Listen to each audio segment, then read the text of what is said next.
ध्यान दें कि एक सौ का हाथ महिला के शरीर पर घूम रहा है और उसके हाथ लटक रहे हैं। इस समय महिला कोमा से धीरे धीरे उठी और उसने अपने सामने आदमी को देखा। उसने खुद को जाने देने की भीख मांगी, लेकिन आदमी के हाथ ने महिला की गर्दन पर चुटकी ली। महिला बचना चाहती थी, लेकिन जल्द ही उसका दम घुटने लगा। फिर आदमी ने उसे बिस्तर पर गले लगा लिया। उसके हाथ बिस्तर के शीर्ष पर बंधे हुए थे और उसके पैर बिस्तर पर बंधे हुए थे। बिस्तर का कोमा में पड़ी महिला धीरे धीरे जाग गई और फिर आदमी ने सभी प्रकार के उपकरण निकाले। महिला ने अचानक अपनी आंखें खोली और चिल्लाई। लिसा ने चीख सुनी और उसे खोजने के लिए जल्दी से दौड़ी, लेकिन जब उसने मैरी को पाया तो मैरी की सांस फूल गई थी। लिसा जल्दी से विला से बाहर निकल गई, लेकिन यार्ड बहुत बड़ा था और वह लंबे समय तक बाहर नहीं भागी। इस समय एक आदमी अचानक दिखाई दिया और वो दूतावास का एक स्टाफ सदस्य था।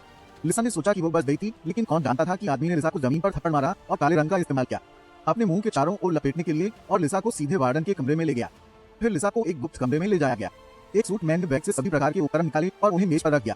फिर वो लीजा के पास आया और उसकी आंखों पर से पट्टी उतार दी, लेकिन उन्हें लिसा को सजा सुनाने वाले न्यायाधीश होने की उम्मीद नहीं थी। वे सभी एक ही समूह में थे। बाहर शोर मचा और जज पलट गए। लिसा ने उसे अपने सिर से नीचे खींचने का मौका दिया। संयोग से न्यायाधीश के सिर का पिछला हिस्सा सीधे हुक से टकरा गया। लीजा मौके पर ही डिब्बाबंद खाना लेकर बाहर भाग गई। दूसरी ओर मैरी ने पुरुष और महिला को बहकाने की पहल की। मोहक कार्रवाई ने मैरी को बेहोश कर दिया। जब पुरुष और महिला एक अच्छी बात सोच रहे थे, तभी एक महिला ने उसे घुटने टेक दिए।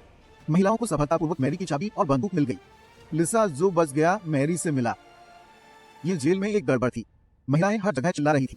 मैरी ने महिलाओं को हथियार भंडारण के लिए नेतृत्व किया। हर किसी के पास एक हथियार था। जब लीजा ने जज को देखा तो वो बाहर भाग गई। ऐसा लगता है कि अन्य महिलाओं ने अपना मुंह खोला और न्यायाधीश पर गोली चला दी। इस समय यूंग एक बख्तरबंद कार के साथ दौड़ा और महिलाओं को हथियार वितरित किए। औरतें कांपने लगी। बंदूक पकड़े कई गार्डों का सामना करते हुए एक महिला ने सीधे रॉकेट लॉन्चर के साथ सेवा की। हालांकि रॉकेट लॉन्चर पर जवाबी हमला किया गया। ये काम नहीं करता था और यह हाथ बदल गया। खींचो और फेंको। महिलाएं एक पल में आसमान में उड़ गईं।